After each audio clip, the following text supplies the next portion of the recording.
Nah, di dalam alam barzakh, ya, dalam alam barzakh atau alam kubur, dia akan mengalami yang disebut dengan fitnah kubur.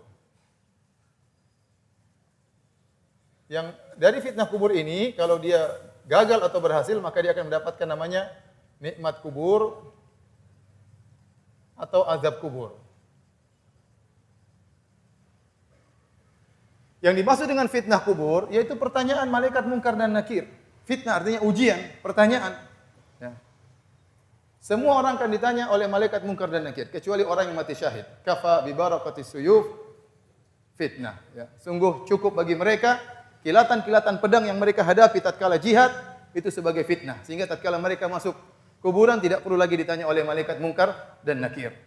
Adapun selainnya kaum mukminin secara umum akan ditanya oleh malaikat mungkar dan nakir. Pertanyaan cuma 3. Mar rabbuk? Siapa Tuhanmu? Wa ma dinuk? Apa agamamu? Ya. Wa man nabiyyuk? Siapa rasulmu? Siapa nabimu? Ya. 3 pertanyaan. Dan seorang menjawab tatkala itu bukan dengan hafalan tapi dengan keimanan.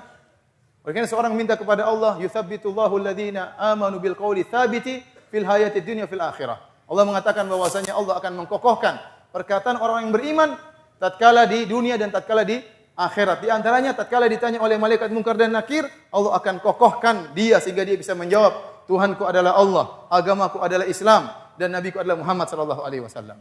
Bukan masalah hafalan. Kalau masalah hafalan semua orang bisa jawab. Orang kafir pun kalau kita tanya siapa Tuhannya umat Islam, mereka akan jawab Allah. Apa agamanya orang Islam? Orang kafir manapun tahu agamanya Islam. Siapa nabinya umat Islam? Semua orang kafir hafal bahwasanya nabinya orang Islam siapa? Muhammad. Ateis pun hafal, PKI pun hafal, semuanya hafal. Tetapi waktu ditanya oleh malaikat mungkar dan nakir, mereka tidak bisa jawab kecuali keimanan. Kenapa? Begitu dahsyatnya, begitu mengerikannya malaikat mungkar dan nakir, membuat mereka tidak bisa menjawab pertanyaan tersebut. Orang-orang munafik akan menjawab, sami'tu nas yaqulun, Orang munafik mereka kenal betul siapa Muhammad sallallahu alaihi wasallam. Tetapi waktu mereka ditanya, mereka pernah ingat file mereka ada tapi mereka buka file tersebut tidak mampu untuk membuka file tersebut. Sehingga mereka mencoba untuk mengingat mereka tidak mampu. Mereka tidak mampu. Akhirnya dihantam oleh malaikat mungkar dan nakir, ya. Jadi menjawab pertanyaan malaikat mungkar dan nakir adalah dengan keimanan, bukan dengan hafalan, ya. Jangan kasih masuk kertas dalam kuburan, contekan nanti